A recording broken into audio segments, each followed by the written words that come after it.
Supremo Mayawati अपने जन्मदिन के मौके पर प्रेस कॉन्फ्रेंस कर रही हैं, सीधे अपने दर्शकों को वहां लिए चलते हैं।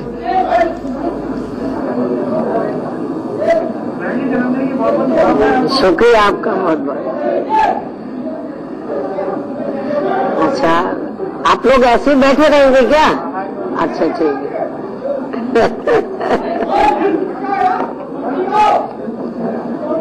मेरे ख्याल इनको किनारे कर दो भाई।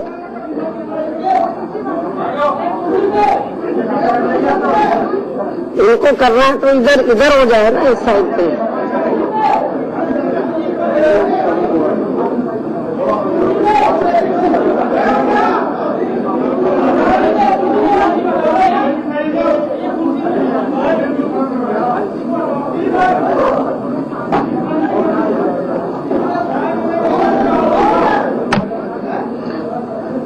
इनको थोड़ा सा इधर को कर देना चाहिए मेरे यहाँ।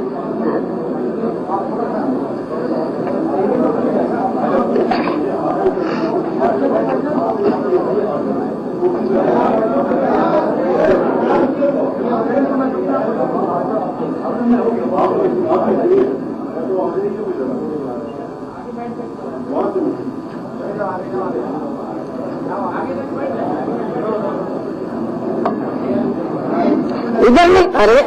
इस साइड पे वो पीछे, उनको दिक्कत जाएगी।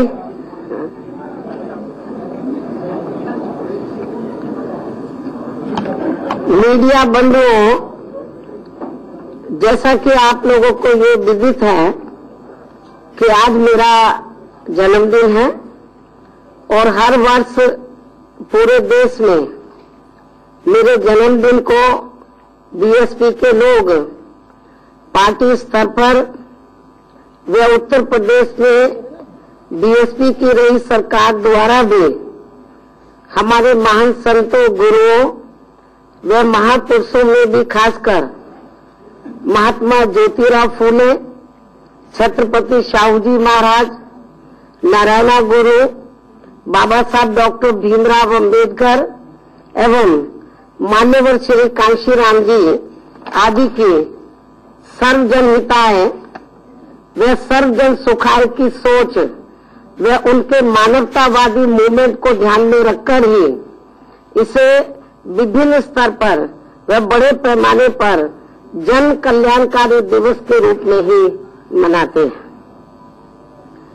तथा जिनके बताए हुए रास्तों पर चलकर ही मैंने उनकी सोच व मूवमेंट को आगे बढ़ाने के लिए अपनी पूरी जिंदगी भी समर्पित की हुई है और इसी जन भावना के तहत मेरे जन्मदिन को मनाने के मौके पर हर वर्ष बीएसपी के तमाम अनुयायी अपने अपने क्षेत्रों में अपने आर्थिक सामर्थ्य को देखते हुए विशेषकर गरीब, कमजोर, लाचार, असहाय, बीमार व अन्य अति जरूरतमंद लोगों की विभिन्न रूपों में मदद भी करते हैं और जिनके हित व कल्याण के लिए हमारी पार्टी हमेशा ही गंभीर, तत्पर, संवेदनशील, ईमानदार व संघर्षरत रहती है। इसके साथ साथ आप लोगों को ये भी विदित है कि हर वर्ष आज के ही दिन मेरे जन्मदिन के शुभ अवसर पर बीएसपी की मूवमेंट को गति देने के खास मकसद से मेरे द्वारा लिखित पुस्तक मेरे संघर्ष में जीवन एवं बीएसपी मूवमेंट का सफरनामा के हिंदी व अंग्रेजी संस्करण का एक साथ ही विमोचन भी किया जाता है, जो आज भी किया जाएगा। लेकिन इसके पहले मैं पूरे देश भर में अपने पार्टी के लोगों का व शुभ चिंतकों का भी, जो आज मेरा जन्मदिन जिस भी रूप में व जिस भी स्तर पर मना रहे हैं, तो उन सब का मैं पूरे तहे दिल से आभार प्रकट करती हूँ तथा इस मौके पर भी मैं उन्हें नव वर्ष सन 2019 की अपनी हार्दिक शुभकामनाएं देती हूँ तथा उनके उज्जवल भविष्य की कामना भी करती हूँ। इसके साथ ही आप लोगों को ये भी मालूम है कि इस वर्ष मेरा जन्मदिन ऐसे मौके पर मनाया जा रहा है जब देश में शीघ्र ही लोकसभा के आम चुनाव होने वाले हैं और इस चुनाव में आबादी व सीटों की संख्या के हिसाब से भी देश के सबसे बड़े प्रदेश उत्तर प्रदेश में हमारी पार्टी ने अभी हाल ही में दिनांक 12 जनवरी को समाजवादी पार्टी के साथ गठबंधन करके ये चुनाव लड़ने का यह फैसला लिया है, जिससे अब विशेषकर बीजेपी व अन्य विरोधी पार्टियों की भी नींद उड़ी हुई है। और वैसे भी अधिकांश यही प्रदेश ये भी तय करता है कि केंद्र में किसकी सरकार बनेगी और कौन देश का प्रधानमंत्री बनेगा, जिसे खास ध्यान में रखकर ही आज में ऐसे महत्वपूर्ण उत्तर प्रदेश स्टेट में बने इस गठबंधन को देश व जनहित में कामयाब बनाने के लिए बीएसपी व सपा के भी लोगों से ये पुरजोर अपील करती हूं कि वे इस चुनाव में अपनी पार्टी एवं देश में आम जनहित में अपने पुराने सभी गिल्ले शिकवे भुला के वे अपने निजी स्वार्थों को भी किनारे करके तथा यह सभी विरोधी पार्टियों के साम दाम दंड भेद आदि अनेकों हथकंडों से भी सावधानी बरतते हुए अपने बने इस गठबंधन के सभी उम्मीदवारों को जरूर ऐतिहासिक कामयाबी दिलाएं। तो फिर यही वास्तव में मेरे जन्मदिन का इस बार इनका बहुत बड़ा व कीमती तोहफा भी होगा और यही उम्मीद मैं देश के अन्य राज्यों में भी अपनी पार्टी के लोगों से करती हूं। इसके साथ ही चुनाव को लेकर जिन कुछ और राज्यों में भी हमारी पार्टी के साथ गठबंधन हो चुका है तो उनसे भी मैं यही तोहफे की उम्मीद करती हूं और अब मैं इस चुनाव को खास ध्यान में रखकर देश व जनहित में कुछ जरूरी बातें आप लोगों के सामने रखना चाहूंगी। और इस संबंध में मैं ये कहना चाहूंगी कि अपने देश को आजाद हुए वे भारतीय संविधान को भी लागू हुए अब बरसों बीत चुके हैं और इस लंबी अवधि में केंद्र व राज्यों में भी अधिकांश या कांग्रेस पार्टी ने ही एक छत्र राज किया है, लेकिन इस दौरान इनकी रही सरकार के खासकर गरीब, मजदूर, किसान, व्यापारी व अन्य मेहनतकश लोगों के साथ साथ दलित, आदिवासी, पिछड़ा वर्ग, मुस्लिम व अन्य धार्मिक अल्पसंख्यक समाज विरोधी गलत नीतियों व गलत कार्य प्रणाली की वजह से फिर इन लोगों का सही विकास व उत्थान आदि नहीं हो सका है, जिससे दुखी होकर ही फिर मजबूरी में हमें इनके हितों में दिनांक 14 अप्रैल सन 1984 को बीएसपी के नाम पर अपनी अलग से पार्टी भी बनानी पड़ी है। हालांकि हमारी पार्टी के बनने के पूर्व में व बाद में भी अब तक अनेकों पार्टियां बन चुकी हैं, लेकिन इनमें से अधिकांश पार्टियों की सोच व कार्यशैली हर मामले में व हर स्तर पर अभी तक भी हमें कांग्रेस पार्टी की ही तरह देखने के लिए मिल रही है, जिसकी वजह से इन सभी लोगों की स्थिति में अभी तक भी कोई खास सुधार व परिवर्तन आदि नहीं आया है। और इनमें से किसान लोग तो पूरे देश में यह सबसे ज्यादा दुखी हैं और इस बात का ताजा उदाहरण ये है कि अभी हाल ही में राजस्थान, मध्य प्रदेश, छत्तीसगढ़, तेलंगाना व मिजोरम में हुए विधानसभा चुनाव के जो परिणाम आए हैं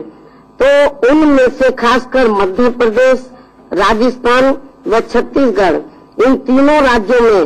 वे वहां सत्ताधारी रही बीजेपी को काफी बड़ा सबक सिखाने के साथ साथ साफ तौर पर ये काफी कुछ राजनीतिक संदेश भी देते हैं, जिससे केवल बीजेपी को ही नहीं बल्कि कांग्रेस पार्टी और कंपनी के लोगों को भी काफी कुछ सबक सीखने की जरूरत है और इन्हें भी ये समझ लेना चाहिए कि केवल लोक लुभावन व झूठे वायदों एवं जुम्मेबाजी आदि करने तथा गरीब, मजदूर व किसान विरोधी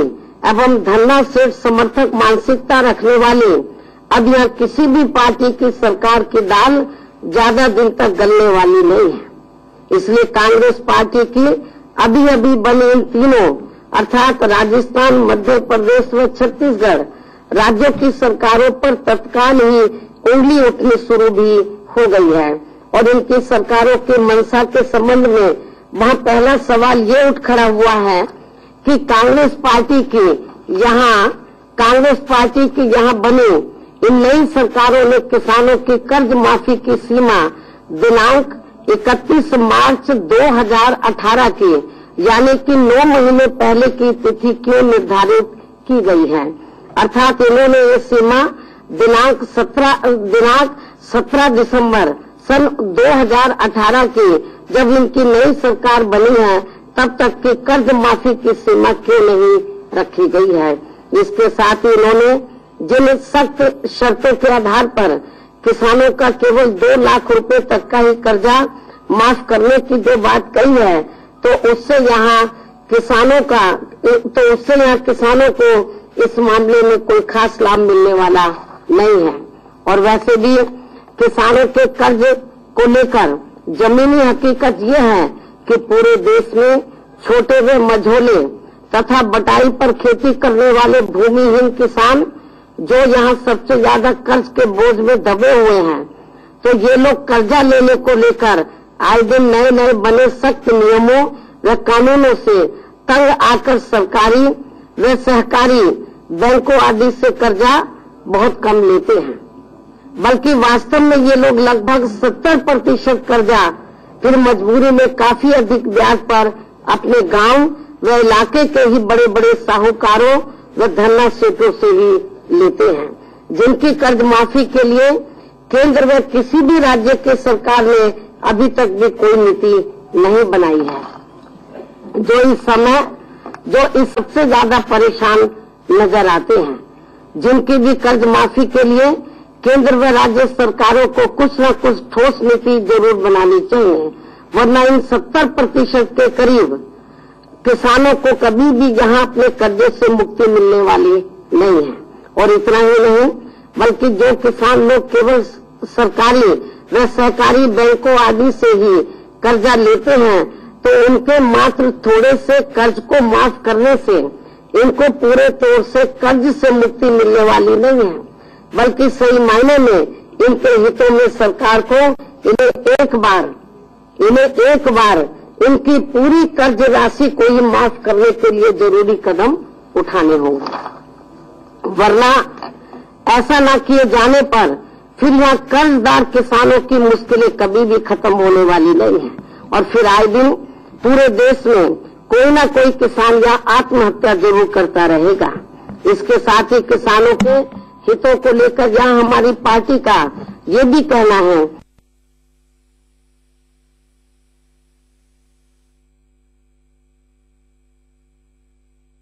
मायावती की प्रेस कॉन्फ्रेंस हमने आपको सुनवाई। थोड़े ही दिन बाद लोकसभा चुनाव होने वाला है और बीजेपी के लिए विधानसभा के जो नतीजे आए वो एक सबक रहा, ऐसा कहा मायावती ने। अखिलेश के साथ गठबंधन के ऊपर भी वो खुलकर बोली। समाजवादी पार्टी के साथ जो मिलकर चुनाव लड़ने का फैसला उन्होंने लिया है उसके भी पक्ष में उन्होंने अपनी बात कही। और ये जो गठबंधन है उन्होंने बीजेपी की नींद उड़ाने वाला बताया और कहा कि उत्तर प्रदेश आसान नहीं होगा बीजेपी के लिए आने वाले लोकसभा चुनावों में, और क्योंकि लोकसभा चुनाव उत्तर प्रदेश का जिसके हक में जाता है वही प्रधानमंत्री की कुर्सी पर काबिज होता है, तो इसलिए इस बार बीजेपी के लिए थोड़ी मुश्किल खड़ी हो सकती है। मायावती ने खुलकर कहा। इस जन्मदिन को भी उन्होंने बहुत खास बताया। समाजवादी पार्टी के साथ जिस तरीके से गठबंधन का फैसला उन्होंने लिया है उस पर भी वो खुलकर बोली। गठबंधन से बीजेपी की नींद उड़ गई है, खुलकर उन्होंने बोला। हालांकि योगी आदित्यनाथ को सुने तो उनको कोई चिंता नहीं नजर आती है, उनको लगता है कि नहीं इस बार भी बीजेपी वैसे ही क्लीन स्वीप करेगी जिस तरीके से विधानसभा में प्रचंड बहुमत के साथ आई थी। तो लोकसभा की जो तस्वीर 2019 की निकल कर आएगी, उत्तर प्रदेश में लोकसभा की 80 सीटें हैं और ऐसे में मायावती का दावा है कि ये गठबंधन बीजेपी की नींद उड़ा देगा। स्वागत है आपका एक बार। आपको फिर से लिए चलते हैं। बीएसपी सुप्रीमो मायावती की प्रेस कॉन्फ्रेंस चल रही है, क्या कुछ कहना है उनका, सुनिए। देश की सुरक्षा संबंधी अहम जरूरतों को ध्यान में रखकर सैन्य व अन्य रक्षा सौदों की खरीद फरोख्त के मामले में एक दीर्घकालीन व पारदर्शी नीति तैयार करें और फिर उस पर पूरी ईमानदारी से अमल करें ताकि रक्षा खरीदों में भ्रष्टाचार संबंधी जनता की धारणाओं व आशंकाओं को और खासकर बोफोर्स और राफेल जैसे आरोपों प्रत्यय आरोपों से तथा पार्टी व देश की छवि धूमिल होने के साथ साथ इन मामलों में कोर्ट कचहरी आदि में भी जाने से बचा जा सके। इसके साथ साथ यहाँ मैं ये भी कहना चाहूंगी कि खासकर बीजेपी व इनके आरएसएस एवं अन्य और सभी संकीर्ण व जातिवादी संगठनों ने पूरे देश में न केवल धर्म के नाम पर राजनीति करने की लगातार यह गलत कोशिश की है, बल्कि इन्होंने उन तत्वों को भी काफी बढ़ावा दिया है जिन्होंने इंसानों के बाद अब देवी देवताओं को भी अपनी घिनौनी राजनीति का शिकार बनाकर उन्हें जातियों में बांटने का भी प्रयास किया है, जिसका ही परिणाम है कि आज बीजेपी के लोग आए दिन भगवान को अपनी अपनी जाति का बताने की होड़ में लगे हुए हैं। ये अति दुखद व काफी दुर्भाग्यपूर्ण स्थिति है। और तो और इन्होंने अब चुनाव के समय में एक सोची समझी रणनीति के तहत मुसलमानों के जुम्मा की सामूहिक नमाज पढ़ने के संबंध में भी सरकारी मशीनरी का दुरुपयोग करना शुरू कर दिया है। इसके साथ ही अब ये लोग पिछले कुछ समय से अपने राजनीतिक स्वार्थ में अपने विरोधियों के विरुद्ध सीबीआई व अन्य और जांच एजेंसियों एवं संवैधानिक संस्थानों आदि का भी काफी ज्यादा द्वेषपूर्ण दुरुपयोग कर रहे हैं और जिसका ताजा उदाहरण सपा अध्यक्ष श्री अखिलेश यादव का आप लोगों के सामने मौजूद है, जो अति निंदनीय के साथ साथ अति दुर्भाग्यपूर्ण भी है। इस प्रकार से बीजेपी का ये सब राजनीतिक षड्यंत्र पूरी तरह से देश के सामने है और खासकर उत्तर प्रदेश में तो बीजेपी सरकार का हर काम अभी तक यहाँ काफी ज्यादा निराला व अति विवादास्पद ही साबित हो रहा है और इनकी ये सरकार यहाँ अपराध नियंत्रण व कानून व्यवस्था तथा जनहित व विकास की अपनी संवैधानिक जिम्मेवारी को सही ढंग से निभाने के बजाय अब यहाँ सरकारी धन, शक्ति व ऊर्जा का ऐसी जगह ज्यादा इस्तेमाल कर रही है जहाँ जनहित व जन कल्याण की संभावनाएं तो काफी सीमित है, लेकिन भ्रष्टाचार की संभावनाएं पूरी व काफी ज्यादा है। देश में विशेषकर उत्तर प्रदेश की करोड़ों मेहनत का शाम जनता अब इन बातों को काफी अच्छी तरह से समझती है और इतना ही नहीं बल्कि केंद्र में इनकी पूर्ण बहुमत वाली बीजेपी सरकार की खासकर चुनावी वायदा खिलाफी के साथ साथ इनके अहंकारी व तानाशाही रवैये एवं गरीब, मजदूर, किसान व आम जन विरोधी नीतियों तथा गलत व भ्रष्ट कार्य प्रणाली के मामले इतने ज्यादा आम हैं कि इनकी पूरी सरकार व इनके शीर्ष नेतृत्व को अब संसद में तथा संसद के बाहर सड़कों पर भी हर जगह केवल अपनी सफाई व स्पष्टीकरण देते रहने में ही काफी समय बीत रहा है, जो काफी हद तक इनके पतन होने की पराकाष्ठा को भी दर्शाता है। ऐसी स्थिति में बीजेपी के लाख ना चाहने के बावजूद भी अब इनकी घोर चुनावी वायदा खिलाफी वास्तव में ये असली चुनावी मुद्दा बन गई है, जो काफी खामोशी से अपना काम करती चली जा रही है। और इस मामले में इन्होंने रोजगार, महंगाई, विकास, जनहित, जन कल्याण, भ्रष्टाचार व राष्ट्रीय सुरक्षा आदि के लिए किए गए अनेकों वायदों के साथ साथ यहाँ करोड़ों किसानों, बेरोजगार युवाओं व खासकर गरीबों को विदेशों में जमा काला धन देश।